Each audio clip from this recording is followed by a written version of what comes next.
मेरे साथियों नमस्कार। आप सभी को स्वागत है हमारे प्यारे सा YouTube channel study hub BSc classes में। प्यारे साथियों, आज की इस वीडियो में हम लोग एक बहुत ही महत्वपूर्ण टॉपिक को पढ़ने वाले हैं। ठीक है, बहुत ही महत्वपूर्ण टॉपिक को पढ़ने वाले हैं जिसका नाम है प्लाज्मा मेम्ब्रेन, है ना। प्लाज्मा मेम्ब्रेन जो कि हमारा जो बीएससी फर्स्ट सेमेस्टर जियोलॉजी का पहला यूनिट का टॉपिक है, पहला यूनिट जिसका नाम है structure and function of cell organs. उसी के अंतर्गत एक टॉपिक आता है जो कि हमारा पहला टॉपिक है प्लाज्मा मेम्ब्रेन। ये टॉपिक जो है बहुत ही इंपॉर्टेंट टॉपिक है ना। तो चलिए बिना समय गंवाए हम इसको शुरू करते हैं। दोस्तों, हम लोग कौन सा टॉपिक पढ़ रहे हैं? Plasma membrane. प्लाज्मा मेम्ब्रेन को जो है सेल मेम्ब्रेन के नाम से भी जानते हैं। ठीक है, प्लाज्मा मेम्ब्रेन को सेल मेम्ब्रेन के नाम से भी जानते हैं। और अगर वही हम हिंदी में बात करें तो प्लाज्मा मेम्ब्रेन को हम लोग कोशिका झिल्ली भी बोल सकते हैं या प्लाज्मा झिल्ली भी बोल सकते हैं, है ना। इतना तो आप लोग समझ गए होंगे। ठीक है, अब बात आती है कि प्लाज्मा मेम्ब्रेन होता क्या है भाई।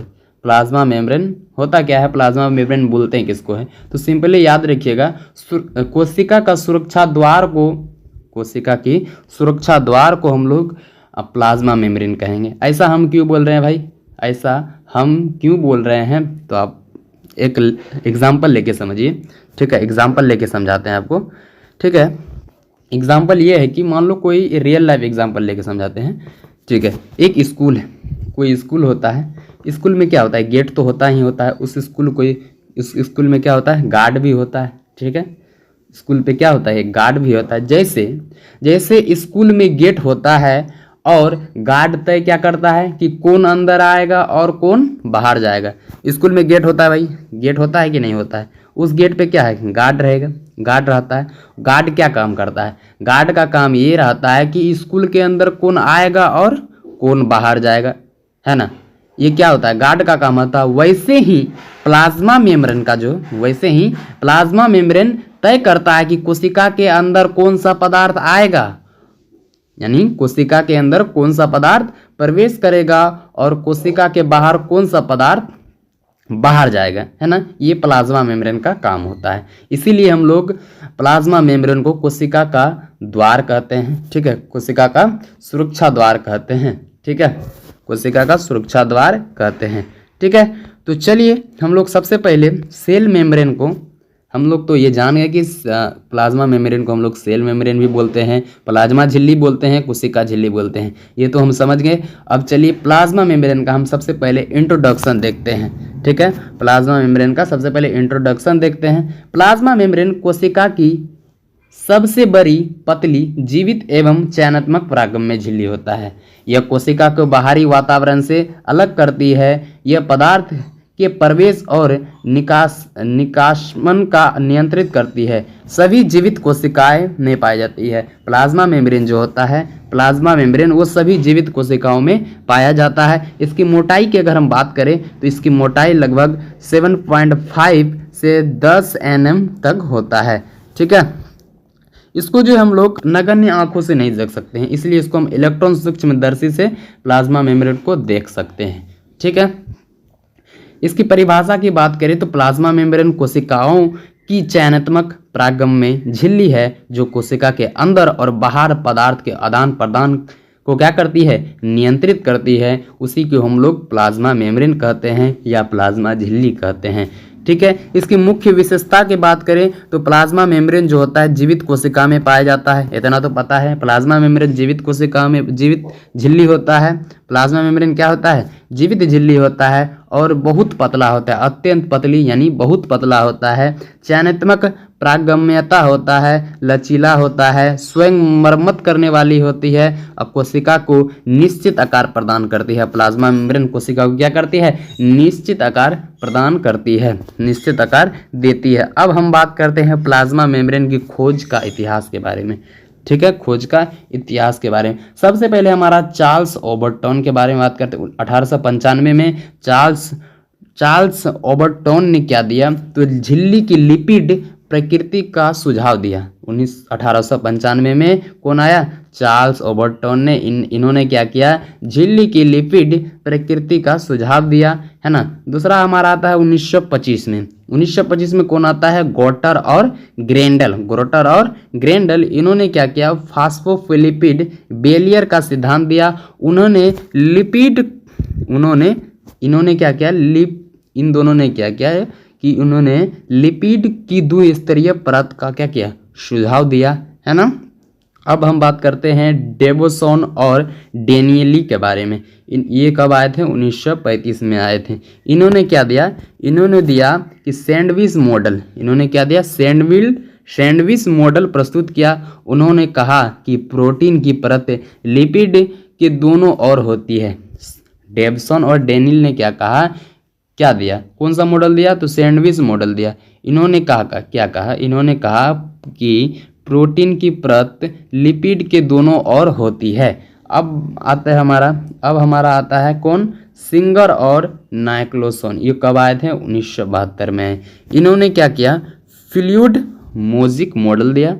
क्या किया? फ्लूइड मोजिक मॉडल दिया, जिसको हिंदी में हम लोग द्रव्य मोजक मॉडल बोलते हैं। इन्होंने क्या किया? द्रव्य मोजक मॉडल को प्रस्तुत किया।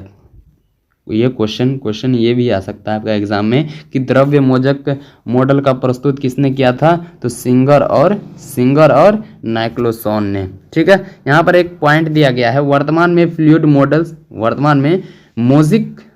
मोजिक मॉडल सबसे अधिक सर्वकार्य और वैज्ञानिक दृष्टि से सही मॉडल है ना।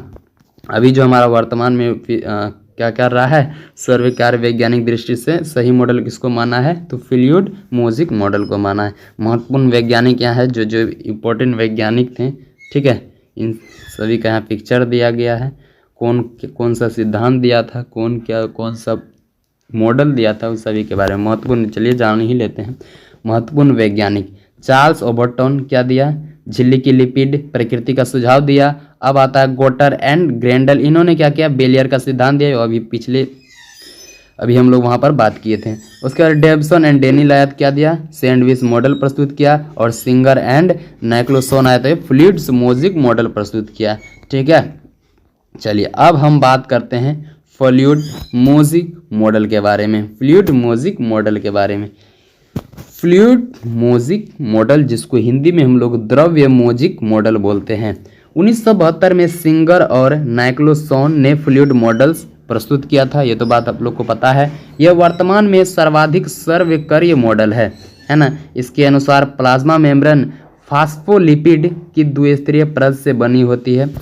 ठीक है, इसके अनुसार क्या होता है? फ्लूइड मोजिक मॉडल के अनुसार फ्लूइड मोजिक मॉडल के अनुसार जो होता है, प्लाज्मा मेम्ब्रेन फास्फोलिपिड की द्विस्तरीय परत से बनी होती है, जिसमें प्रोटीन विभिन्न रूपों में क्या होती है? तैरते रहते हैं। ठीक है, चलिए अब बात करते हैं। यहाँ पर हमारा जो है प्लाज्मा मेम्ब्रेन का पिक्चर दिया गया है। ये जो आपको यहाँ पर पिक्चर दिख रहा है, ये प्लाज्मा मेम्ब्रेन का पिक्चर है। ठीक है, प्लाज्मा मेम्ब्रेन के सामान्य संरचना। ठीक है, अब चलो बात करते हैं फ्लूइड मोजिक मॉडल के मुख्य विशेषताएं। ये क्या होती है? झिल्ली की तरल फ्लूइड होती है, प्रोटीन मोजक की तरह व्यवस्थित होती है, लिपिड एवं प्रोटीन दोनों गतिशील होती है, और झिल्ली लचीली एवं स्वयं मरम्मत करने वाली होती है।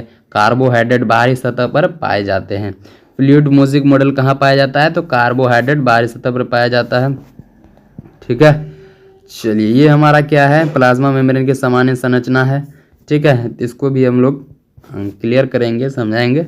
अब हम बात करते हैं फास्फोलिपिड द्विस्तरीय परत। तो इसमें क्या होता है? इसमें यहाँ पिक्चर से समझिए। इसमें जल आकर्षक भाग एक होता है हमारा। द्विस्तरीय परत में क्या होता है? एक होता है जल आकर्षक भाग, दूसरा होता है जल विकर्षक भाग। ठीक है, ये हमारा जल आकर्षक भाग है और ये जल विकर्षक भाग है। ठीक है, फास्फोलिपिड जल में घुलनशील तथा जल में अघुलनशील भाग रखते हैं, इसलिए यह श्वेत द्विस्तरीय परत बनाते हैं। अब हम बात करते हैं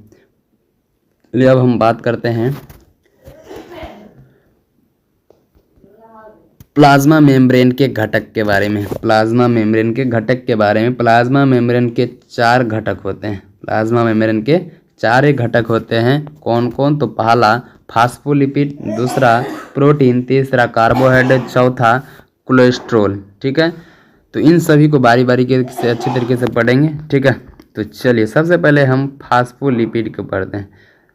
फास्फोलिपिड जो होता है सबसे अधिक मात्रा में पाया जाता है प्लाज्मा मेम्ब्रेन में। जो होता है फास्फोलिपिड सबसे अधिक मात्रा में पाया जाता है। द्विस्तरीय परत बेलियर बनाता है। फास्फोलिपिड क्या करता है? प्लाज्मा मेम्ब्रेन में द्विस्तरीय परत बेलियर बनाता है। झिल्ली की आधारभूत संरचना होता है। और प्रोटीन को देखिए, प्रोटीन जो होता है प्लाज्मा मेम्ब्रेन में वो लगभग 50% भाग का निर्माण करता है। ये जो होता है दो प्रकार का होता है, इंटेग्रल प्रोटीन और पेरिफेरल प्रोटीन। इसका कार्य क्या होता है? कार्य परिवहन, रिसेप्टर, एंजाइम पहचान आदि, इन सभी इसका कार्य होता है। अब बात करें कार्बोहाइड्रेट प्लाज्मा मेम्ब्रेन में जो होता है, कार्बोहाइड्रेट कहाँ कितना क्या होता है? तो कार्बोहाइड्रेट जो होता है केवल बाहरी सतह पर पाया जाता है। प्लाज्मा मेम्ब्रेन में कार्बोहाइड्रेट केवल बाहरी सतह पर पाए जाते हैं। दो रूप में पाया जाता है, एक ग्लाइकोप्रोटीन, दूसरा ग्लाइकोलिपिड। इसका कार्य होता है पहचान, संयक और उसके प्रति लिखा। अब बात करते हैं कोलेस्ट्रॉल के बारे में। कोलेस्ट्रॉल जो होता है प्रोटीन बोलते हैं, प्लाज्मा मेम्ब्रेन में केवल जंतु कोशिकाओं में पाया जाता है। कोलेस्ट्रॉल जो होता है सिर्फ जंतु कोशिकाओं में पाया जाता है। इसका कार्य होता है झिल्ली की तरलता और स्थिरता को लचीलापन बनाए रखना। कोलेस्ट्रॉल जो होता है प्लाज्मा मेम्ब्रेन जो कोलेस्ट्रॉल पाया जाता है वो सिर्फ जंतु कोशिकाओं में पाया जाता है। इसका कार्य क्या होता है? स्थिरता और लचीलापन को बनाए रखना। चलिए अब बात करें प्लाज्मा मेम्ब्रेन की संरचना स्ट्रक्चर के बारे में। प्लाज्मा मेम्ब्रेन के संरचना और स्ट्रक्चर। प्लाज्मा मेम्ब्रेन मुख्यतः 4 प्रमुख घटक से बनी होती है, जो कि हम लोगों ने अभी पढ़ा। ठीक है, फिर भी एक बार फिर से मुख्य। चलिए हम लोगों ने यहाँ पर प्लाज्मा मेम्ब्रेन यहाँ पर जो देखें, प्लाज्मा मेम्ब्रेन के घटक का जो देखें अभी यहाँ पर भी प्लाज्मा मेम्ब्रेन के मुख्यतः 4 प्रमुख घटक होते हैं यहाँ पर। लेकिन हम सिर्फ ये जाने कि प्लाज्मा मेम्ब्रेन के जो घटक होते हैं इसमें जो हम लोग अभी जाने प्लाज्मा मेम्ब्रेन में कौन कितना मात्रा में पाया जाता है और इसका कार्य क्या होता है प्लाज्मा मेम्ब्रेन, इन सभी चीज़ों के बारे में जाने। इससे भी डिटेल में जानना है हमको यहाँ पर फास्फोलिपिड के में। ठीक है, एक करके सभी को अच्छे तरीके से देखते हैं। फास्फोलिपिड ये प्लाज्मा मेम्ब्रेन के सबसे प्रमुख एवं आधारभूत घटक है। प्लाज्मा मेम्ब्रेन का ये द्विस्तरीय परत बनाते हैं। प्रत्येक फास्फोलिपिड में 2 भाग होते हैं। प्रत्येक फास्फोलिपिड में कितने भाग होते हैं? 2 भाग होते हैं यहाँ पर। चल अब बात करते हैं हम प्रोटीन का। प्रोटीन जो होता है झिल्ली के लगभग 50% भाग का निर्माण करती है। ये तो हम लोग पीछे में भी पढ़े थे। ये झिल्ली तैरती और जरी रहती है। 2 प्रकार के होते हैं, इंटीग्रल प्रोटीन और पेरिफेरल प्रोटीन। इन सभी चीज़ों के बारे में हम लोग जाने थे, इसका कार्य भी जाने थे। ठीक है, प्रोटीन का कार्य क्या होता है? प्रोटीन का कार्य होता है ट्रांसपोर्ट यानी परिवहन, एंजाइम और उसके बाद रिसेप्टर, उसके बाद कोशिका का पहचान करना, संरचनात्मक का समर्थन है। ये सभी चीज़ के बारे में तो हम लोग पीछे पढ़ चुके हैं। कार्बोहाइड्रेट के बारे में भी पढ़ चुके थे कि कार्बोहाइड्रेट बाहरी झिल्ली में पाया जाता है कि प्लाज्मा मेम्ब्रेन में क्या पढ़ चुके थे ना, अभी पीछे हम लोग यहाँ पर पढ़ चुके थे। इसके बारे में यहाँ पर हम सभी चीज़ों के बारे में अच्छी तरीके से पढ़ चुके थे। क्या पढ़े थे? कार्बोहाइड्रेट जो होता है प्लाज्मा मेम्ब्रेन के बाहरी झिल्ली सतह पर पाया जाता है। इसका मुख्य 2 भाग होता है, एक ग्लाइकोप्रोटीन, एक ग्लाइकोलिपिड। इसका कार्य क्या होता है? इसका कार्य जो होता है कोशिका का पहचान करना, कोशिका को संपर्क करना, उसके प्रतिरक्षा प्रतिक्रिया करना। ठीक है, अब बात करते हैं कोलेस्ट्रॉल के बारे में भी पढ़े थे। यह केवल जंतु कोशिका में पाया जाता है, इतना तो बात हम लोग को पढ़ा चुके थे पीछे। ठीक है, कोलेस्ट्रॉल जो होता है सिर्फ जंतु कोशिकाओं में पाया जाता है। ठीक है, ये केवल जंतु कोशिकाओं में पाया जाता है। ये फास्फोलिपिड के द्वितीय परत के बीच क्या करता है? स्थित रहता है। और इसका कार्य क्या होता है? इसका कार्य होता है झिल्ली की तरलता को नियंत्रित करता है और झिल्ली को स्थिरता प्रदान करता है। ठीक है, ये सारी चीज़ों के बारे में हम लोग पढ़ चुके थे। अब बात करते हैं प्लाज्मा मेम्ब्रेन के गुण। प्लाज्मा मेम्ब्रेन के गुण क्या क्या होता है? तो प्लाज्मा मेम्ब्रेन का जो गुण है वो सेलेक्टिव पेरिमेबिलिटी होती है, यानी चयनात्मक और प्रागम्यता होता है। ठीक है, केवल आवश्यक पदार्थ को प्रवेश करने देती है। प्लाज्मा मेम्ब्रेन जो होता है, प्लाज्मा मेम्ब्रेन जो होता है कोशिका में जो होता है सेलेक्टिव पेरिमिलिटी होती है, केवल आवश्यक पदार्थ को क्या करता है, कोशिका में प्रवेश करने के लिए देता है। उसके लचीलापन होता है, झिल्ली लचीली होती है, मुड़ने जुड़ने पर भी क्षतिग्रस्त नहीं होता है। प्लाज्मा मेम्ब्रेन जो होता है वो बहुत ही लचीलापन होता है, अगर कितने भी मोड़े उड़ेंगे ना उसको तो टूटेगा नहीं। अब बात करें द्रव्यता, इसका जो प्लाज्मा मेम्ब्रेन द्रव्यता होता है, लिपिड एवं प्रोटीन पार्श्व दिशा में स्वतंत्र रूप से गति करता है। उसके बाद चौथा है सेल्फ रिपेयरिंग, क्षति होने पर झिल्ली क्या करता है, स्वयं अपनी मरम्मत करता है। प्लाज्मा मेम्ब्रेन जो होता है अगर क्षति भी हो गया तो वो अपने आप को मरम्मत कर लेगा।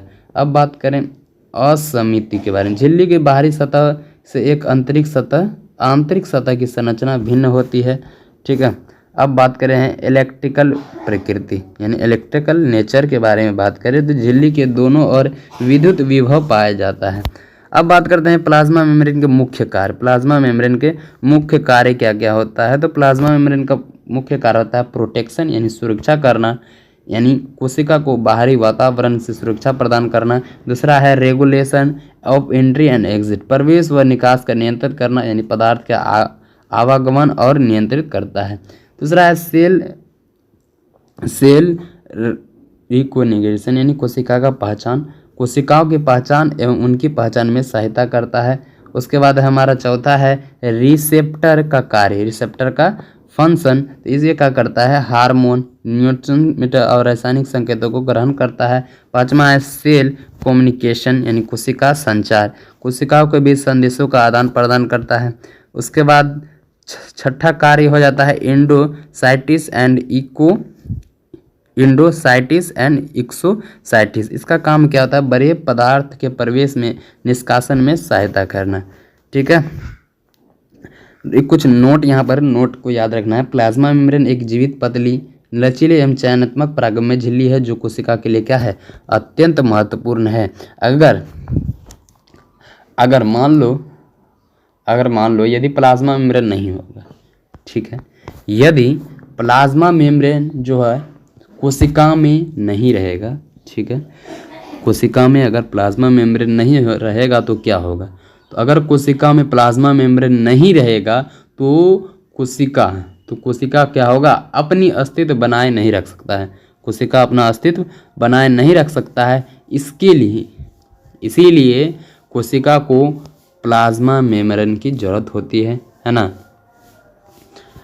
अब हम बात करते हैं प्लाज्मा मेम्ब्रेन में पदार्थों का परिवहन के बारे में। प्लाज्मा मेम्ब्रेन जो पदार्थों का परिवहन होता है, ठीक है, पदार्थों का परिवहन दो प्रकार से होता है। प्लाज्मा मेम्ब्रेन में पदार्थों का परिवहन जो होता है वो दो प्रकार से होता है, एक पैसिव ट्रांसपोर्ट के द्वारा, एक एक्टिव ट्रांसपोर्ट के द्वारा। पैसिव ट्रांसपोर्ट में क्या होता है, पैसिव ट्रांसपोर्ट में यानी जिसको हिंदी में हम लोग निष्क्रिय परिवहन बोलते हैं, इनमें एटीपी ऊर्जा की आवश्यकता नहीं होती है। उसके बाद पदार्थ उच्च सांद्रता से निम्न सांद्रता की ओर जाते हैं। उसके बाद होता है ये पैसिव ट्रांसपोर्ट में ये सरल एवं सर्व प्रक्रिया है, पदार्थ का स्थानांतरण के अनुसार होता है। उसके बाद उसी तरह एक्टिव, दूसरा हमारा जो पदार्थों का परिवहन है एक्टिव ट्रांसपोर्ट, इसमें क्या होता है, एटीपी के ऊर्जा का आवश्यकता होती है, पदार्थों के निम्न सांद्रता और उच्च सांद्रता की ओर जाते हैं। ये कैरियर प्रोटीन की सहायता से होता है, ये ऊर्जा आधारित एवं जटिल प्रक्रिया है, ठीक है। उसी तरह पैसिव ट्रांसपोर्ट में कुछ पॉइंट्स हैं। पहला पॉइंट हमारा है विसरण।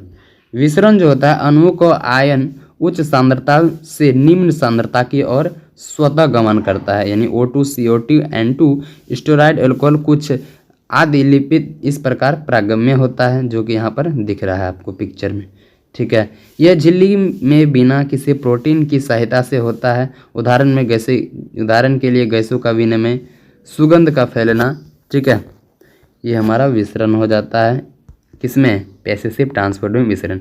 अब हमारा पैसिव ट्रांसपोर्ट में प्रासरण क्या होता है, प्रासरण जो होता है अर्धप्रागम्य झिल्ली द्वारा जल का उच्च जल विभव से निम्न जल विभव की ओर गमन करना, ठीक है। उच्च जल की ओर, जैसे कि यहाँ पिक्चर में आप लोग देख सकते हैं, इधर उच्च जल है, इधर हमारा उच्च जल विभव है, इधर निम्न जल विभव है। और ये जो आपको पॉइंट पॉइंट दिख रहा है ये हमारा अर्धप्रागम्य झिल्ली है। इसमें क्या बोला कि अर्धप्रागम्य झिल्ली द्वारा जल का उच्च जल विभव से क्या करता है, निम्न जल की ओर गमन करता है। यह केवल पानी के लिए होता है, ठीक है। उदाहरण के लिए जल का कोशिका में प्रवेश या बाहर जाना, ठीक है। अब हम बात करते हैं पैसिव ट्रांसपोर्ट में साहित विसरण के बारे में। यह कैरियर प्रोटीन या चैनल प्रोटीन की सहायता से होता है। इसमें एटीपी ऊर्जा की आवश्यकता नहीं होती है। यह ऊर्जा सांद्रता निम्न सांद्रता की ओर होती है, उदाहरण के लिए ग्लूकोज, अमीनो अम्ल आदि, ठीक है। उसी तरह एक्टिव ट्रांसपोर्ट में हम बात करें तो सोडियम पोटेशियम पंप होता है। यह कोशिका झिल्ली में पाए जाने वाला सबसे महत्वपूर्ण ट्रांसपोर्ट है।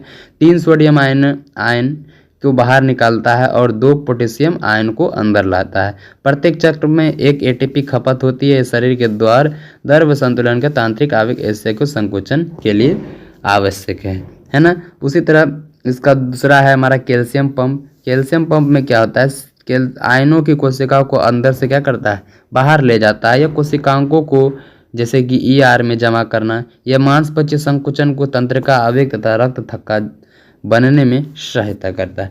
ट्रांसपोर्ट, पैसिव ट्रांसपोर्ट एवं एक्टिव ट्रांसपोर्ट में हम लोग अंतर देखते हैं। इसमें क्या होता है, इसका अंतर देखते हैं। सबसे पहले पैसिव ट्रांसपोर्ट और एक्टिव ट्रांसपोर्ट में अंतर। इसमें पहला हमारा आता है ऊर्जा की आवश्यकता। ऊर्जा की आवश्यकता जो होगा आपको पैसिव ट्रांसपोर्ट में नहीं पड़ेगा, लेकिन एक्टिव ट्रांसपोर्ट में ऊर्जा की आवश्यकता पड़ेगा। दूसरा हमारा आता है सांद्रता की दिशा। सांद्रता की दिशा जो होता है उच्च से निम्न सांद्रता की ओर जाएगा और निम्न से क्या होगा, उच्च सांद्रता की ओर जाएगा। तीसरा आता है हमारा प्रक्रिया जो होता है सरल और स्वतः होता है। इसमें जो होता है जटिल एवं ऊर्जा आधारित होता है। चौथा हमारा सहायता आता है। इसमें क्या होता है, कभी कभी प्रोटीन की इसमें कभी सदैव कैरियर प्रोटीन की होता है। उदाहरण की बात करें तो डिफ्यूजन, ऑस्मोसिस, पैगलेटरी डिस्ट्रीब्यूशन। इसमें अगर उदाहरण की बात करें तो सोडियम हो गया, पोटेशियम हो गया, पंप हो गया, कैल्शियम पंप हो गया, है ना। अब उसी तरह ऊर्जा स्रोत की बात करें तो ऊर्जा की आवश्यकता पैसिव ट्रांसपोर्ट में नहीं होता है, लेकिन इसमें एटीपी एक ऊर्जा है तो इसमें आवश्यक होता है। सातवां है ट्रांसपोर्ट सब्सटेंस। तो पैसिव ट्रांसपोर्ट में क्या क्या होता है, इसमें छोटे अणु, जल, आयन, ग्लूकोज आदि का ट्रांसपोर्टेशन करता है। उसके बाद एक्टिव ट्रांसपोर्टेशन में जो होता है इसमें आयन, बड़े अणु, कम मात्रा में उपस्थित पदार्थ, ठीक है। कुछ नोट है यहाँ पर, नोट जिसको याद रखना जरूरी है। पैसिव ट्रांसपोर्ट में पदार्थ अपने कॉन्स्ट्रक्शन ग्रेडेंट के अनुसार चलते हैं, जबकि एक्टिव ट्रांसपोर्ट में पदार्थ कॉन्ट्रैक्शन ग्रेडेंट के विरुद्ध चलते हैं, ठीक है। चलिए अब हम बात करते हैं प्लाज्मा मेम्ब्रेन के एंडोसाइटिस और एक्सोसाइटिस के बारे में। एंडोसाइटिस जो होता है, एंडोसाइटिस जिसको अंतःकरण बोलते हैं, कोशिका झिल्ली द्वारा पदार्थ को कोशिका के अंदर लाने की प्रक्रिया को एंडोसाइटिस कहते हैं। एक्सोसाइटिस किसको कहते हैं, तो ये बहिकरण होता है। देखो कोशिका के अंदर बने पदार्थ को कोशिका की झिल्ली के माध्यम से बाहर निकालने की प्रक्रिया को एक्सोसाइटिस कहते हैं, ठीक है, जो कि आपको पिक्चर में यहाँ पर दिख रहा होगा, ठीक है। तो एक्सोसाइटिस में क्या क्या होता है कि वेसिकल झिल्ली के साथ मिलकर फ्यूज होता है, पदार्थ बाहर में निकल जाते हैं। उदाहरण के लिए हार्मोन, एंजाइम हो गया, एंट्रोट्रांसमीटर हो गया आदि स्राव। यह प्रक्रिया ऊर्जा स्थित होती है, ठीक है, ऊर्जा के ऊपर डिपेंड करता है, ठीक है। आगे हमारा प्लाज्मा मेम्ब्रेन के कार्य तो हम लोग पढ़ चुके हैं, ठीक है। इम्पोर्टेंट क्वेश्चन कुछ है यहाँ पर, इम्पोर्टेंट क्वेश्चन हम लोग अगले वीडियो में लेके आएंगे। तब तक के लिए इतना ही रहने देते हैं। उम्मीद करते हैं कि आप लोग प्लाज्मा मेम्ब्रेन को अच्छी तरीके से समझ गए होंगे, ठीक है।